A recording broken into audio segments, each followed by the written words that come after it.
नमस्कार. बरोबर उद्या 5 वाजता या सरकारला 12 महिने पूर्ण होणार आहे. या सरकारला 365 दिवस उद्या पूर्ण होणार आहे 5 वाजता.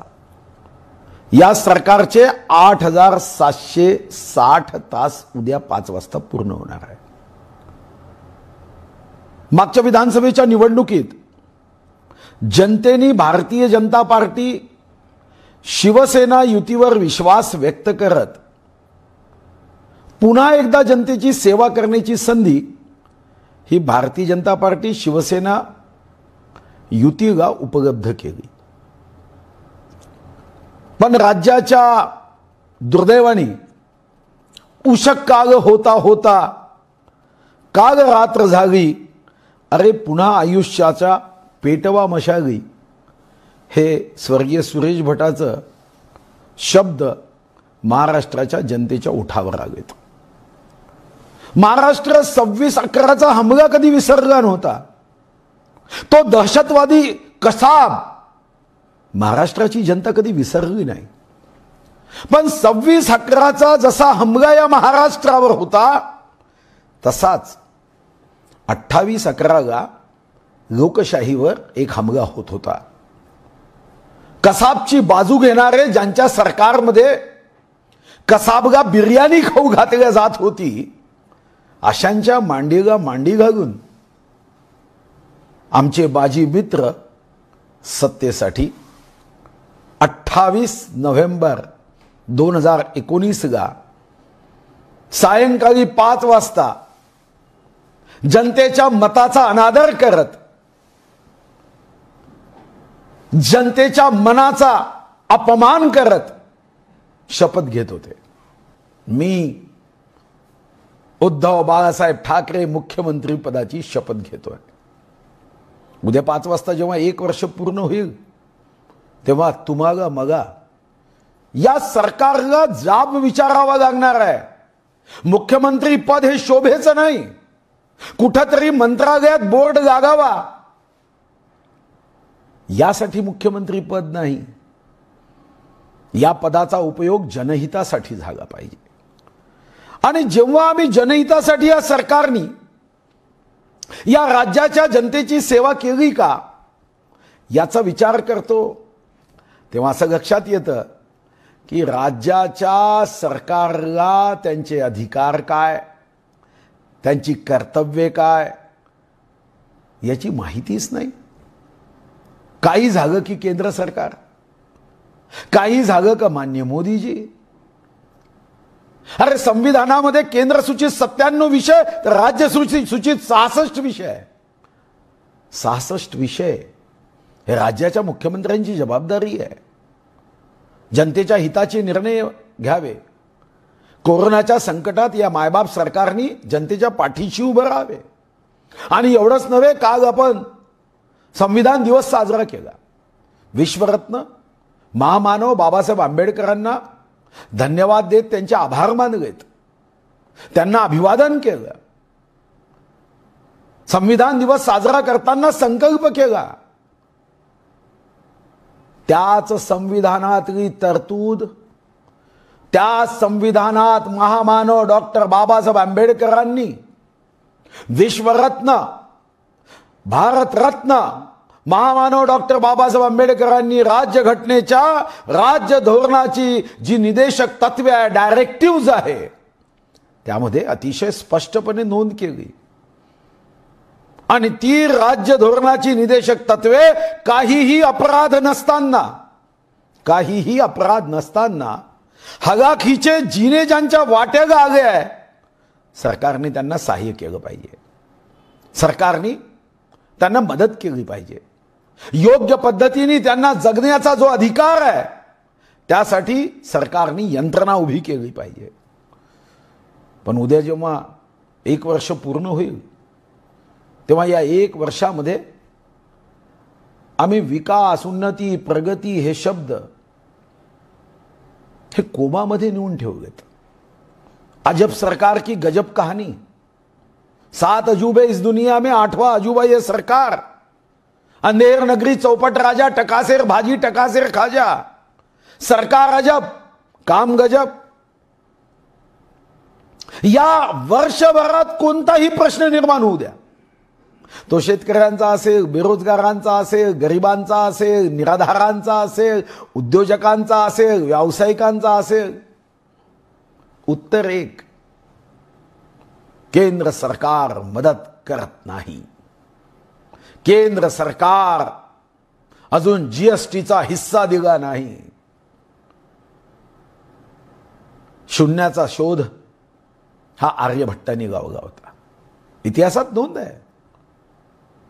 पण राज्य सरकारचं काम शून्यच असतं, राज्य सरकारची जबाबदारी शून्यच असते, हा शोध या नवीन सरकारने लावला आहे। राज्य सरकारने एकाही प्रश्नाचं उत्तर सोडवण्याचा प्रयत्न केला नाही। आणि मला कधी कधी आश्चर्य वाटतं, ठीक आहे तुम्ही राज्याच्या शिक्षणाचा दर्जा वाढवणार आहात की नाही मला माहित नाही, एज्युकेशन सिस्टीम दर्जेदार करणार आहात की नाही मला माहित नाही, शिक्षण व्यवस्था गतिमान करणार आहात की नाही मला माहित नाही, पण कमीत कमी माझी आपल्या सरकारला विनंती आहे की सामान्य ज्ञान तर बिघडवू नका। केंद्र सरकारने पैसे दिले नाही म्हणून आम्ही मदत करत नाही। मी आकडे घेतले, केंद्र सरकारने सेंट्रल टॅक्स मध्ये जो राज्याचा शेअर आहे 18,231 कोटी 65 लाख जमा केले। ग्रँट इन एड आहे, यामध्ये 24,989.37 कोटी जमा केले। 15व्या वित्त आयोगाचा 7,142 कोटी राज्य सरकारच्या ट्रेझरीमध्ये पाठवलेत। सेंट्रली स्पॉन्सर्ड स्कीम ज्या केंद्राच्या मदतीने चालतात त्याला 7,940.41 कोटी दिलेत। आणि जीएसटीचं जे कॉम्पेन्सेशन आहे, जीएसटीच्या कॉम्पेन्सेशन मध्ये 9,906 कोटी दिलेत। म्हणजे या नोव्हेंबर पर्यंत 68,209.43 कोटी, 68,209 कोटी राज्य सरकारला दिले। नॅशनल डिझास्टर एनडीआरएफ या फंड मध्ये केंद्र सरकारने पहिला हप्ता 1,611 कोटी, दुसरा हप्ता 1,611 कोटी, जो 75% केंद्र सरकारचा हिस्सा आहे, 3,222 कोटी पाठवलेत। पण राज्य सरकार काही जबाबदारी घ्यायला तयार नाही। राज्य सरकार एकच रट लावते, केंद्राचे पैसे यायचे आहे। कोणते पैसे यायचे? जीएसटीचा कायदा आपण केला तेव्हा एसजीएसटी म्हणजे state goods and service tax, हा जो एसजीएसटी आहे हा तर आमच्या ट्रेझरीमध्ये आपोआपच जमा होतो। म्हणजे केंद्र आपल्या तिजोरीतून एसजीएसटीचे पैसे देत नाही। हे पैसे कोणते आहे? 2011 मध्ये जेव्हा माजी अर्थमंत्री चिदंबरम यांनी अर्थसंकल्प सादर करताना सांगितलं की आम्हाला जीएसटी आणायचा आहे, पण त्या जीएसटी मध्ये काही तरतुदी केल्या गेल्या नव्हता, ज्याबद्दल तात्कालिक गुजरातच्या मुख्यमंत्र्यांनी चिदंबरमजींना सांगितलं की जीएसटी को अगर सपोर्ट चाहिए तो ये 3 बातें आनी चाहिए, ज्याचा फायदा आज या राज्याला होतोय। तेव्हा माननीय मोदीजींनी सांगितलं की जीएसटी आणताना उद्या एखाद्या राज्याचं नुकसान झालं, राज्याचं जे इन्कम आहे, राज्याला येणारा जो महसूल आहे, यामध्ये तूट आली तर राज्यांनी काय करायचं? स्वर्गीय अरुण जेटलींनी जीएसटी कौन्सिलमध्ये चर्चा करत मी माननीय मोदीजींचं, आणि आज जरी अरुण जेटलीजी मंत्रिमंडळात नसले तरी स्वर्गीय अरुण जेटली यांचं निश्चितपणे आज आपण सर्वांनी आठवण केली पाहिजे, धन्यवाद दिले पाहिजे। 14% राज्याच्या महसुलात दरवर्षी वाढ जीएसटी मध्ये गृहीत धरण्यात आली आणि ही वाढ धरताना सांगण्यात आलं की दरवर्षी 14% चक्रवाढ. जर उद्या राज्याचं उत्पन्न कमी झालं तर इन्शुअर्ड आहे, कायद्याचं कवच कुंडल आहे. म्हणजे महाराष्ट्राच्या उत्पन्नाची राज्य सरकार का चिंता करते हे समजण्याच्या बाहेर आहे. आमचं जे राज्याचं जीएसटीचं उत्पन्न मागच्या वर्षी असेल त्यामध्ये 14% वाढ गृहीत धरून जे आमचं उत्पन्न होणार नाही त्यामध्ये जी काही गॅप आहे, त्याच्यामध्ये जी काही त्रुटी आहे, त्याच्यामध्ये असणारी कमतरता आहे, हे केंद्र सरकार भरून देणार आहे. इन्शुअर्ड आहोत आपण. मग आज राज्यासमोर या कोरोनाच्या जागतिक महामारीच्या संकटात जे प्रश्न निर्माण झाले ते प्रश्न आपल्याला केंद्र सरकार निश्चितपणे जीएसटीचा निधी देणार आहे, यामध्ये कुठेही शंका नाही.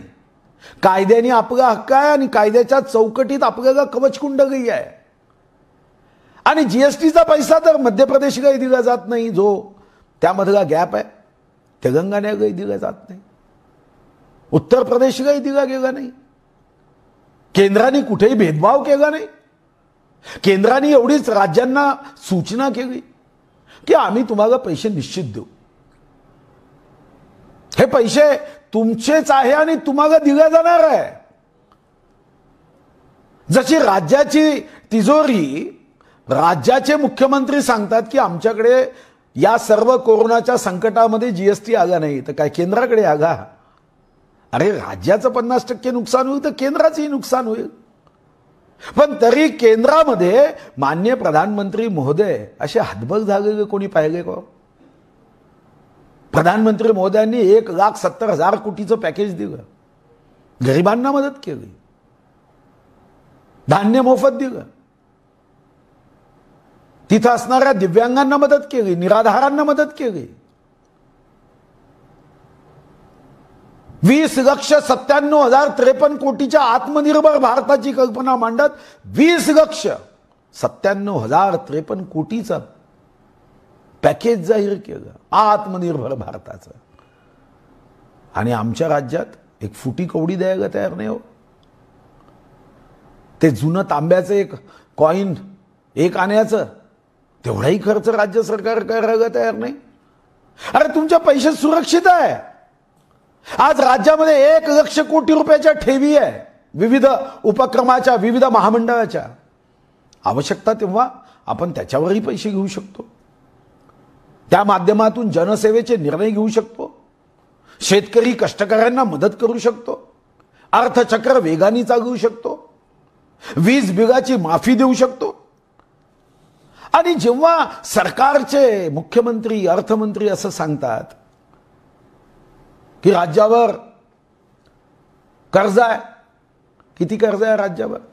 खरं तर तुम्हाला मला अभिमान वाटावा की आम्ही हे कर्ज जे मागच्या 15-20 वर्षामध्ये 28% एकूण जीएसडीपीच्या होतं ते 15% पर्यंत आणलं. कर्जाचा जो बोजा आहे तो कमी केला. 15%च्या आसपास ते कर्ज आलं. माननीय देवेंद्र फडणवीसांच्या नेतृत्वामध्ये 11,974 कोटींनी आमचं बजेट रेव्हेन्यू सरप्लस झालं. एकदा 2,072 कोटी रेव्हेन्यू सरप्लस. अरे राज्य सरकारची शक्ती आहे आणि ती तुमच्या कर्तृत्वानी, नेतृत्वानी नाही, सामान्य जनतेच्या परिश्रमाने ही शक्ती आहे. देशाच्या जीडीपी मध्ये आमचा हिस्सा 15% आहे. देशाच्या उद्योग क्षेत्रामध्ये आमचा हिस्सा 20.23% आहे. कुठं मागे आहोत? आणि जेव्हा राज्य संकटात येतं तेव्हा कर्ज घेणं हे वाईट आहे. मग कर्ज घेणं जर राज्य सरकार अडचणीत असताना वाईट आहे, किंवा राज्याच्या गोरगरीब जनतेला, कष्ट करणाऱ्या, परिश्रम करणाऱ्या, दीनदुर्बल शोषितांना मदत करण्यासाठी, या संकटातून बाहेर काढण्यासाठी कर्ज घेणं वाईट आहे, हे जर तुमचं तर्क असेल, तत्व असेल, प्रिन्सिपल असेल, तर मी माननीय मुख्यमंत्री महोदयांना विचारू इच्छितो, एकदा तुम्ही स्वतःचं निवडणुकीचं ॲफिडेव्हिट बघा. तुमचं 18-19चं उत्पन्न आहे 38,28,070 रुपये आणि कर्ज किती आहे? 4,06,03,624. किती पट आहे उत्पन्नाच्या तुमच्या? 10 पट. 10 पट.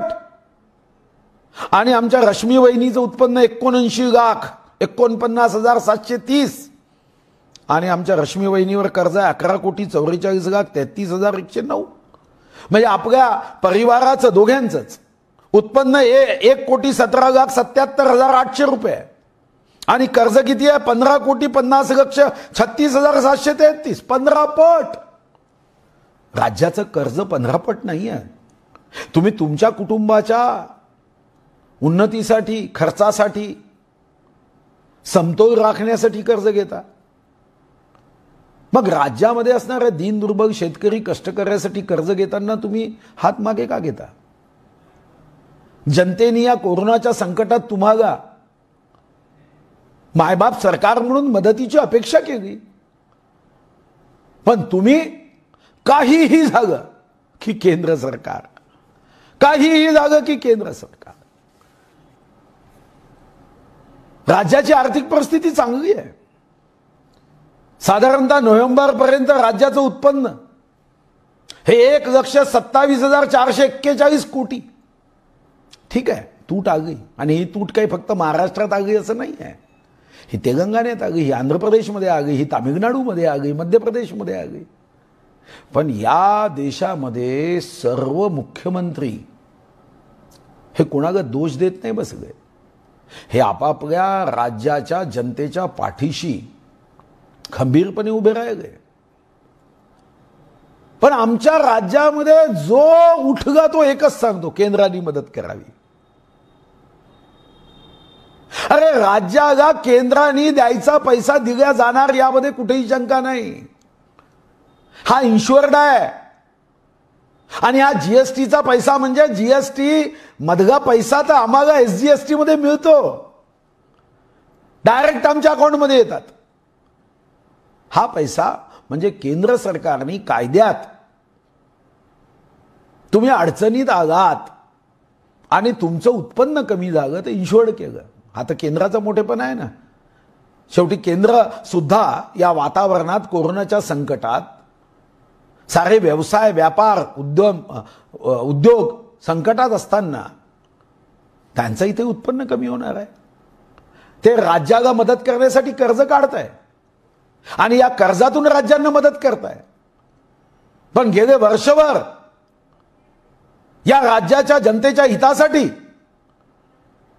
फक्त आणि फक्त केंद्र सरकारने मदत करावी, केंद्र सरकारने मदत करावी. अपेक्षा ही होती की या राज्यामध्ये जनतेच्या पाठीशी संकटात हे सरकार उभं राहील. पण जेव्हा मी वर्षभराचा आढावा घेतो माझ्या लक्षात आलं, 1 जानेवारीचे सर्व वर्तमानपत्र काढून बघा, काय बातमी? काँग्रेस भवनात तोडफोड, काँग्रेसच्या मंत्र्यांची दिल्लीबाजी, खाते वाटपात नाराजी, ठाकरे की आलोचना कर रहे व्यक्ती पर स्याही फेकी, शिवसेनेत कोणी नाराज नाही, विधायक सोलंके नहीं देंगे इस्तीफा. म्हणजे तुम्ही 1 तारखेला ज्या नकारात्मक महाराष्ट्राने विचार पाहिला तो आज 27 नोव्हेंबर, आम्ही जेव्हा 27 नोव्हेंबरला इथं चर्चा करतोय, काय बातमी? हायकोर्टाने दिला तमाचा. तुम्ही लोकशाहीला हुकुमशाहीच्या मार्गाने नेतात. स्वर्गीय यशवंतराव चव्हाणांनी जो मंगल कगज दिला, मंगल राज, त्याला जंगल राज मध्ये नेण्याचा प्रयत्न करतात. धमक्या दिल्या जात आहे, शिंगावर घेऊ. मग कधी कधी आश्चर्य वाटतं, अरे तुम्ही तुमची प्रतिमा ही वाघाची आहे सांगता. वाघाला शिंग असतात का? हात धुवून मागे लागू, काय भाषा आहे? या वर्षभरात आम्ही काय बघितलं? जनहिताचे निर्णय नाही, आमचं सामान्य ज्ञान. केंद्राने पैसे दिले नाही, डॉक्टरपेक्षा कंपाऊंडर बरा. हरामखोर शब्दाचा मराठी अर्थ नॉटी होतो. खेळ तुमने शुरू किया है, समाप्त हम करेंगे. मराठी माणूस महाराष्ट्र द्रोही म्हणजे देशद्रोही. काय वर्ष आगी अंगावर तर घेतली शिंगावर. अरे कॅबिनेटमध्ये एक तर असा गमतीचा विषय, सर्वसामान्याचे विषय नाही, माननीय पंतप्रधानांना केशरी रेशन कार्ड धारकांना धान्य देण्यासाठी मंत्रिमंडळाचा प्रस्ताव. मंत्रिमंडळाचा असा प्रस्ताव असतो का? पण तसा प्रस्ताव केला. तुम्ही वर्षभरात बघा, मोठ्या मोठ्या नेत्यांचे फोन व्हायरल होत आहे. हे फोन दोन मोठ्या नेत्यांचे व्हायरल कसे होतात? सोशल मीडियाच्या माध्यमातून टिप्पणी. 4 मंत्री अजय मेहता मुख्य सचिव आहे, आमचं ऐकत नाही म्हणून कंप्लेंट घेऊन गेले. एक सचिव वादवानगा पास देतो. बांद्र्यामध्ये लोक जमा होतात. एक मंत्री पोलिसांना धमकी देतो. एक मंत्री पत्र देतो की अवैध धंदे सुरू आहे. अरे स्वतःचा जाहीरनामा सुद्धा आपण विसरून गेला. कधी कधी वाटतं की वयोमानानंतर एक साधारणतः विस्मरणाचा एक आजार येतो, त्याला आपण अल्झायमर म्हणतो. हा काही व्यक्तींच्या आयुष्यामध्ये एका विशिष्ट वयानंतर विस्मरण शक्ती वाढते. पण 1 मे 1960 नंतर हे पहिलं सरकार आहे ज्यांना हा राजकीय विस्मरणाचा आजार म्हणजे पॉलिटिकल अल्झायमर झालाय. गजनी चित्रपटात कमीत कमी विस्मरण व्हायचं, तो अंगावर लिहून ठेवायचा की हे मला करायचं आहे. पण हे सरकार तर कागदावर लिहून ठेवत नाही. हे सरकार फाईलवर लिहून ठेवत नाही. आणि तर्क तर असे आहेत, असे तर्क की आश्चर्यजनक आहे. जेव्हा नागपूरचा करार झाला तेव्हा नागपूरला एक अधिवेशन घेण्याचा निर्णय झाला. पण आता सरकारचा नवीन तर्क आहे. खरं तर हे रिसर्च माझ्या दृष्टीने जगातलं महत्त्वपूर्ण रिसर्च आहे की नागपूरला जर आपण अधिवेशन घेतलं तर कोरोनाने धमकी दिली आहे की मी शिंगावर घेईल.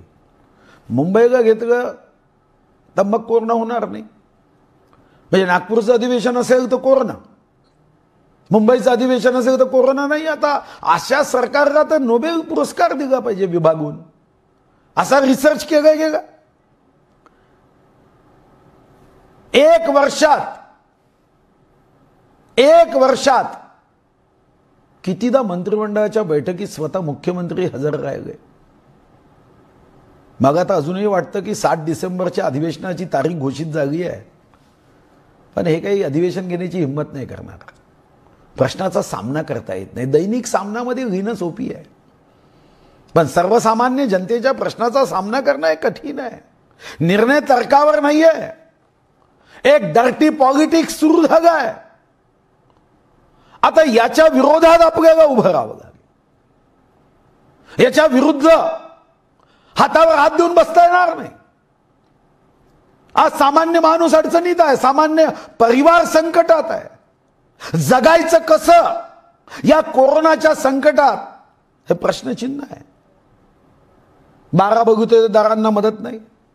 अरे नाभी समाजाचा असेल, सुतार समाजाचा असेल, गुवार समाजाचा असेल, कुंभार समाजाचा असेल, कोळी समाजाचा असेल, चर्मकार समाजाचा असेल, मातंग समाजाचा असेल, शिंपी समाजाचा असेल, परीट समाजाचा असेल, या 12 बलुतेदार या अर्थचक्रातला एक महत्वाचा भाग, ग्रामीण गावातला हा अर्थरक्षक. पॅकेज नाही. केशरी कार्डावर धान्य द्यायचा निर्णय घ्यायला 60 दिवस लागले. केशरी कार्डावरचं धान्य 3-3, 4-4 महिने निराधार योजनेचे पैसे येत नाही.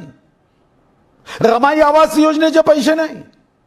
अरे दिव्यांगांना पैसे दिले जात नाही.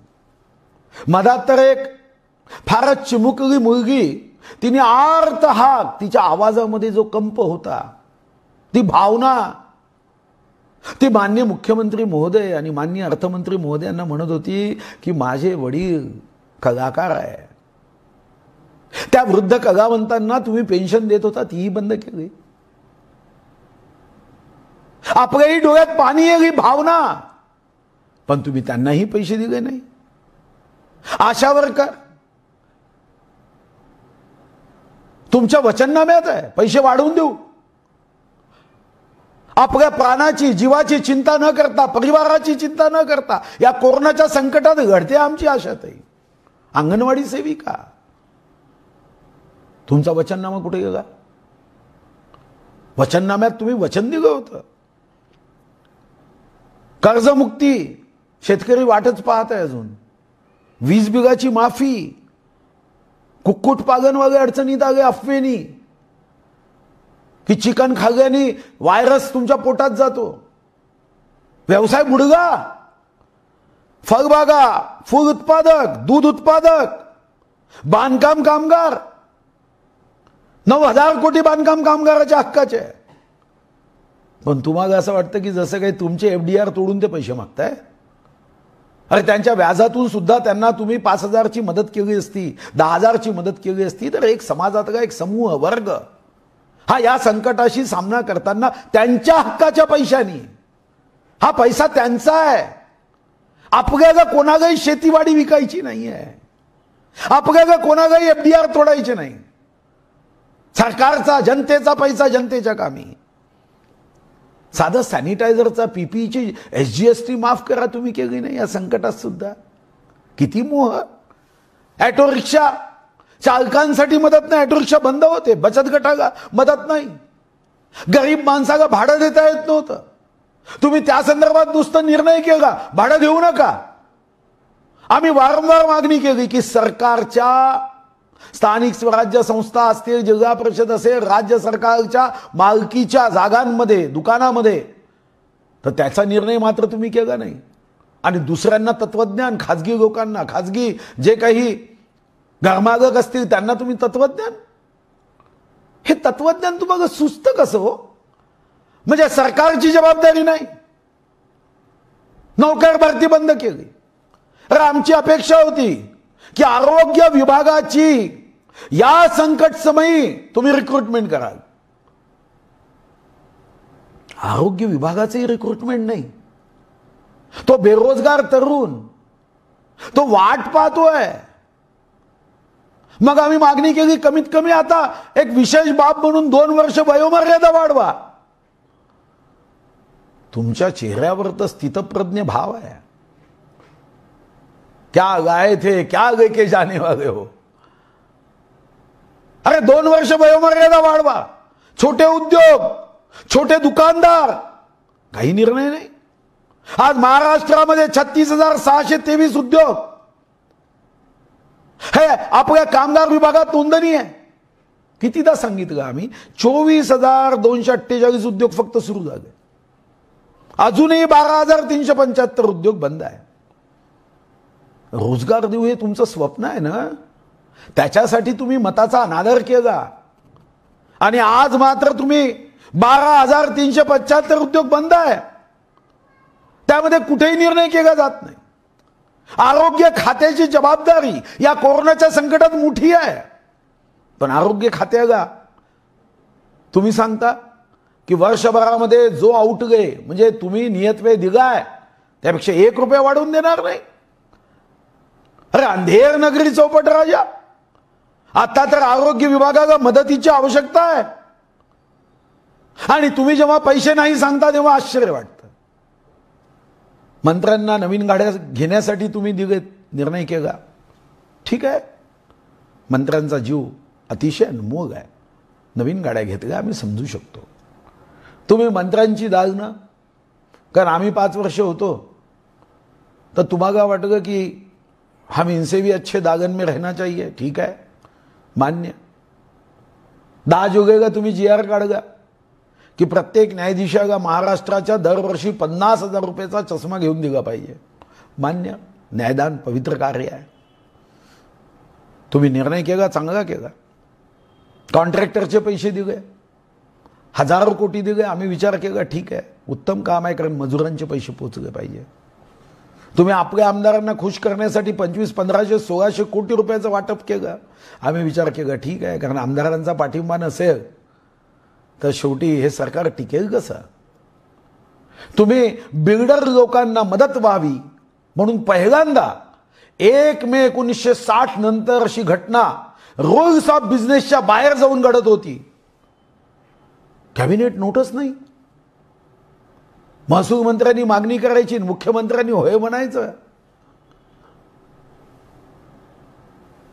हे मंत्रिमंडळाच्या बैठकीत प्रकार 10,000 कोटी रुपयाची तूट येणार आहे. मग तेव्हा तुम्ही राज्याची तिजोरी रिकामी आहे, राज्याची परिस्थिती हलाखीची आहे, हा विचार नाही केला. बिल्डरांना 10,000 कोटीची सूट मुद्रांक शुल्काच्या माध्यमातून देताना हा विचार नाही झाला. पण विजेच्या बिलावर तेव्हा मात्र तुम्हाला तिजोरीत पैसे नाही असं सांगता. मला कधी कधी आश्चर्य वाटतं. आपल्या महाराष्ट्रामध्ये सर्वात महागडी वीज आहे देशातली. महावितरण कंपनी कधीच महाशोषण कंपनी झाली लक्षात आलं नाही. तुम्ही ग्रामीण महाराष्ट्राशी भेदभाव करता. म्हणजे महाराष्ट्रामध्ये हे पहिलं सरकार असं बघितलं की या संकटात, या अडचणीत, या महामारीत 1 एप्रिल 2020ला विजेची दरवाढ केली. अरे सूट तर दिली नाही, कन्सेशन तर दिलं नाही, काही युनिट पर्यंत मोफत वीज दिली नाही. पण तुम्ही 1 एप्रिलला दरवाढ केली. तुमचं नाव कुठं आणायचं? Limca record book, Guinness record book, का तुम्हाला नोबेल पुरस्कार द्यायचा? महाराष्ट्रामध्ये विजेच्या दराबद्दल आपण चर्चा करत नाही. आता घरगुती वीज ग्राहक 1,97,78,478 वीज वापरतात, 18.62%. आणि यापैकी गरीब किती आहे? सोशो इकॉनॉमिक कास्ट सेन्सस मध्ये जी आपण आकडेवारी काढली, शहरामध्ये झोपडपट्टीत 10 बाय 10ची खोली, त्यामध्ये 77,77,806 सोशो इकॉनॉमिक कास्ट सेन्सस मध्ये सरकारचे आकडे. ग्रामीण भागात, या ग्रामीण भागात 60,64,157 ही गरीब कुटुंबाची संख्या आहे. म्हणजे याचा अर्थ 1,97,78,478 ग्राहकापैकी 1,38,41,960 ग्राहक हातावर पोट घेऊन जगणार आहे. अशांच्या पाठीशी उभं राहण्यासाठी तुमच्याकडे पैसे नाही. मुद्रांक शुल्क कमी करण्यासाठी पैसे आहे. विजेची दरवाढ तुम्ही केली आणि केंद्र सरकारकडून मदतीची अपेक्षा करायची. थकबाकी, मागची आमची थकबाकी असं तुम्ही सांगता. अरे थकबाकीसाठी तुम्हीच तर मागणी केली विधानसभेत. सर्व पक्षाच्या आमदारांनी, मग भाजपचा असेल, काँग्रेसचा असेल, राष्ट्रवादीचा असेल, शिवसेनेचा असेल, की या संकट समयी, या दुष्काळाच्या परिस्थितीत आपण शेतकऱ्यांचे वीज कनेक्शन कापता कामा नये. काय तुमच्या मताचा सन्मान राज्यहितासाठी करणं हे गैर आहे? थकबाकी आहे असं सांगून तुम्ही या 1,38,41,960 कुटुंबावर अन्याय करण्याची भाषा करता. माझ्या आदिवासी बांधवांशी थट्टा करता. काय GR काढलं तुम्ही आदिवासी बांधवांचं? आदिवासी बांधवांना तुम्ही सांगितलं खावटी देऊ. खावटीसाठी तुम्ही 486 कोटी खर्च करण्याचा निर्णय केला. आदिवासी बांधवांना कितीही मदत केली राज्य सरकारच्या तिजोरीतून तरी कमी आहे आणि त्यांचा हक्क आहे. सात्विक, प्रामाणिक, शूर, वीर, कष्ट करणारे, पर्यावरणाचं रक्षण करणारे माझे आदिवासी बांधव. 2013 मध्ये माजी मुख्यमंत्री पृथ्वीराज चव्हाण जेव्हा मुख्यमंत्री होते तेव्हा त्यांनी डायरेक्ट बँक ट्रान्सफरचा निर्णय केला. DBT विभाग प्रस्ताव करतो कॅबिनेट पर्यंत की आदिवासी बांधवांना आपण 4,000 रुपये थेट त्यांच्या खात्यात टाकू. पण तुम्ही आदिवासी बांधवांबद्दल शंका उपस्थित करत सांगता कॅबिनेटमध्ये की 2,000 रुपये थेट टाकायचे आणि 2,000 रुपयात चहापत्ती, मीठ, मिरची पावडर मुंबईवरून विकत घेऊन पाठवायचं. काय भामरागडमध्ये दुकान नाही आहे? सिरोंचामध्ये दुकान नाही? अंकिसा आसरगीमध्ये दुकान नाही? टेकड्यामध्ये दुकान नाही? जानंपल्लीमध्ये दुकान नाही? नंदुरबारमध्ये दुकान नाही? गडचिरोलीत दुकान नाही? मुंबईवरून पाठवायचं चहापत्ती. जबरदस्ती आहे तुमची की चहाच पिला पाहिजे आणि तोही तुम्ही पाठवलेला तुमच्या घरचे पैसे आहे. अरे त्या आदिवासी बांधवांच्या हक्काचे पैसे आहे.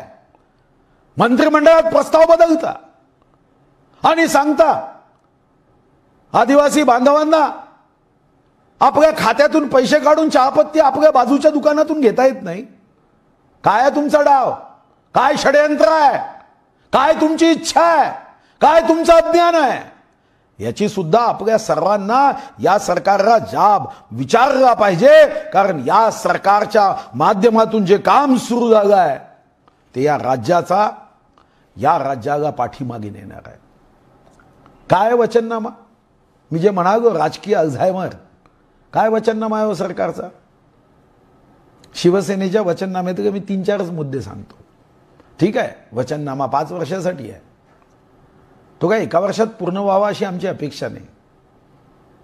आणि आम्ही तर या सरकारकडून दूरपर्यंत अपेक्षा ही पूर्ण व्हावा ही तर करणारच नाही. पण काही मुद्दे शिवसेनेच्या वचननाम्यात आहे. आणि नुसतं वचननामा नाही, हे आमचं वचन आहे. वचन शब्दाचं काही तर महत्व ठेवा. महत्व वचन 300 युनिट पर्यंत वीज दर 30% कमी करू. 30% सोडा, 20% सोडा, 10% सोडा, 1% सुद्धा वीज दर कमी नाही केला. उलटा 10% तर कमी केला नाही, 30% तर दूरपर्यंत. पण 1 एप्रिलला 2020ला दरवाढ केली. निराधारांना दुप्पट मानधन देऊ.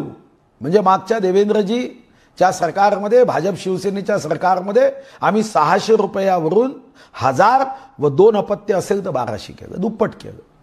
मी मनात विचार केला, चला आमचं सरकार आलं नाही, काही खरं अडचण नाही, उत्तम काम आमचे माजी मित्र करताय, चला शुभकामना देऊ त्यांना. आपण सदिच्छा देऊ की निराधारांना दुप्पट अनुदान देऊ. म्हणजे साधारणतः 2400 रुपये महिन्याला येईल. वचननाम्यात आहे ना. अरे दुप्पट तर सोडा, जे आम्ही 18 जून 2019 मध्ये वाढ केली तेही 4-4 महिने येत नाही. गरिबांनी काय हवा खायची? आणि तुमचं नाव घेतलं तर काय भूक लागत नाही? आश्चर्य आहे. तुम्ही सांगितलं शेतकऱ्यांची, अरे कर्जमुक्तीमध्ये ज्या लोकांनी बँकेत पैसे भरले नियमित कर्जदार त्यांना मदत करू सांगितलं. तुमच्या वचननाम्यात तर तुम्ही सांगितलं आर्थिक दुर्बल घटकातील शेतकऱ्यांच्या खात्यात 10,000 रुपये प्रतिवर्ष जमा करण्यात येईल. नका करू, जाऊ द्या, वचननामा विसरून जाऊ आपण. पण कमीत कमी त्यांच्या हक्काचे तर पैसे द्या. नका देऊ 25,000 रुपये हेक्टर मदत, 50,000 रुपये हेक्टर देऊन तुम्ही देऊही शकणार नाही आणि तुमच्याकडून अपेक्षा करण्याचं काही कारणही नाही. पण कमीत कमी हक्काचे पैसे हे तर द्या. काँग्रेस राष्ट्रवादी तर अजून पुढे आहे. त्यांचा तर शपथनामा काय लिहिलं त्यांनी, सुंदर आहे, वाचायला सुंदर आहे. त्यांनी लिहिलं की शपथनामा असा आम्ही सार्थ शब्द वापरत आहोत. म्हणजे शपथनामा हा आम्ही सार्थ शब्द वापरत आहोत. आणि पुढे लिहितात, म्हणजे त्यांच्यावर सहजासहजी कोणी विश्वास ठेवत नाही म्हणून ते पुढे लिहितात की स्वराज्याचे तोरण बांधण्यासाठी अवघ्या 14व्या वर्षी शिवरायांनी बेग भंडारा उचलून शपथ घेतली. आम्ही सुद्धा हा शपथनामा मांडताना तीच शिवरायाची प्रेरणा घेतोय.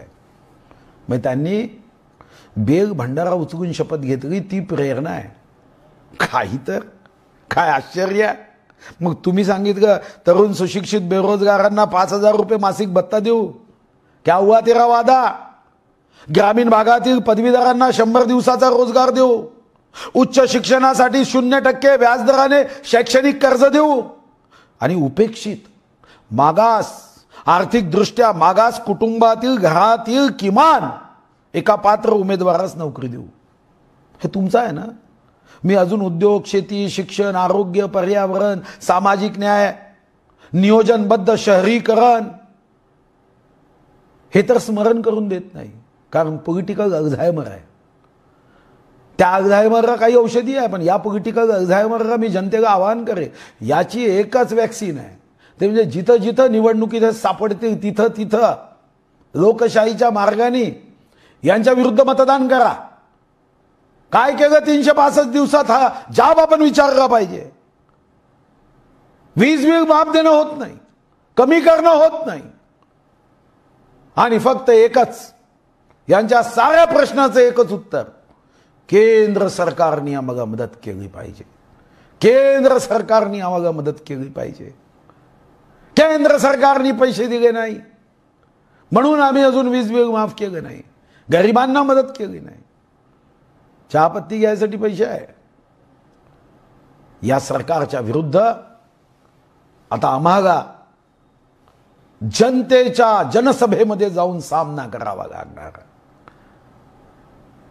आम्हाला जनसंवाद करावा लागेल.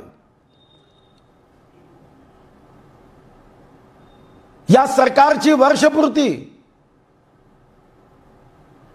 याचा अर्थ सामान्य जनतेचं मरण हेच या सरकारचं धोरण. आणि या विरुद्ध पुन्हा एकदा पेटवा आयुष्याच्या मसाली हे स्वर्गीय सुरेश भटांनी जो शब्द शक्तीचा अंगार या कवितेमध्ये भावनेतून व्यक्त केला, तुम्हाला मला सर्वांना हा संकल्प केला पाहिजे की जे सरकार गोबेल्सपेक्षा जास्त असत्य कथन, असत्य माहिती देत आहे की केंद्र सरकारने पैसे दिले नाही, हा खोटारडेपणा लोकांपर्यंत पोहोचवण्याची जबाबदारी हे माझ्यावर, तुमच्यावर, या महाराष्ट्राच्या हितासाठी तुम्हाला मला घ्यावी लागेल. आणि मला विश्वास आहे, जय भवानी जय शिवाजी म्हणत जो खरा भगवा आहे, जो आपले विरोधी पक्ष नेते माजी मुख्यमंत्री देवेंद्र फडणवीसांनी आपली भावना व्यक्त केली, हा भगवा म्हणजे रंग नव्हे, हा भगवा त्यागाचं प्रतीक आहे, हा भगवा सेवेचं प्रतीक आहे, हा भगवा सहिष्णुतेचं प्रतीक आहे, हा भगवा आम्हाला जनहितासाठी काम करण्याची प्रेरणा देतो. आता हा भगवा तुम्हाला मला आपल्या हातात घेऊन छत्रपती शिवाजी महाराजांचं रयतेचं राज्य आणण्याच्या दृष्टीने लोकशाहीच्या मार्गाने या सरकारला विरोध करण्याचं काम करायचं आहे. सरकार तर घाबरते, मला तर भीती आहे आणि शंकाही आहे की 7 डिसेंबरला अधिवेशन होण्याची घोषणा केली आहे. घाबरते, अधिवेशन होणार नाही, झालं तरी 1-2 दिवस करतील, पहिले तर अधिवेशनच होऊ देणार नाही. म्हणजे इकडे अनलॉक करताना थिएटर सुरू केले, अनलॉक करताना मॉल सुरू केले, पण अधिवेशन नको आहे. कारण भीती आहे की या अधिवेशनामध्ये आपण उत्तर कसं द्यायचं. कारण उत्तर पत्रिकेत जेव्हाही यांना जनतेने प्रश्न विचारला, त्या प्रश्नाचं उत्तर देण्याच्या ऐवजी त्या प्रश्नावर यांनी एक प्रश्न केला. म्हणजे यांची उत्तरपत्रिका तर तशी बाद झाली, इनव्हॅलिड झाली आहे. विधानसभेचं अधिवेशन झालं तर या सर्वसामान्य गोरगरिबांचे प्रश्न, त्याचा आवाज आपण विधानसभेत बुलंद करू. पण शंका आहे की सरकार काहीतरी कारण सांगेल, दुसरी गाठ येत आहे, कोरोना वाढतोय. खरं तर कोरोना वाढतोय खरं आहे, खबरदारी घेतली पाहिजे, सावधानी घेतली पाहिजे, पण याचा अर्थ कामच करायचं नाही असं होत नाही. सर्वसामान्य गरीब माणूस याही संकटात सावधानी, खबरदारी घेत कोरोनाच्या या संकटापासून स्वतःला दूर ठेवण्याचा आटोकाट पुरेपूर प्रयत्न करत राज्याच्या प्रगतीमध्ये आपलं योगदान देतोय. मग ही आमचीही जबाबदारी आहे. या माध्यमातून मी आवाहन करतो की केंद्र सरकारने आर्थिक मदत केली नाही हा यांचा खोटारडेपणा आपल्याला हाणून पाडायचा आहे. राजकीय आतंकवाद हा महाराष्ट्र सहन करणार नाही. राजकीय भीतीचं वातावरण महाराष्ट्र सहन करणार नाही. आणि शेवटी यावर आज शिक्कामोर्तब झालं. हायकोर्टाने कंगना राणावतजींच्या केसमध्ये अतिशय स्पष्टपणे सरकारला सुनावलं. हे सरकारचं काम आहे. बदलायच्या भावनेने सरकार चालतं. सुडाचं राजकारण, लोकशाहीमध्ये सुडाचं राजकारण अपेक्षित नाही.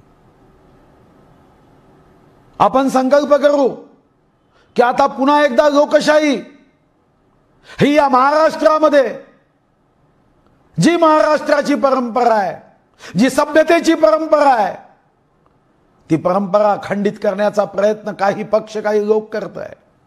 आणि अशा प्रसंगात हे दायित्व, जबाबदारी, कर्तव्य तुमचं माझं आहे की या सरकारचा हा नकली चेहरा जनतेपर्यंत पोहोचवायच्या आणि जनतेच्या इच्छा आकांक्षा पूर्ण करण्यासाठी सारी शक्ती जनतेच्या पाठीशी उभी करायची ही अपेक्षा व्यक्त करतो. आणि आपल्या सर्वांना पुन्हा एकदा नमस्कार करत, उषक्काल होता होता काग रात्र झाली, पुन्हा एकदा पेटवा आयुष्याच्या मशाली ही विनंती करतो. नमस्कार. जय हिंद, जय महाराष्ट्र.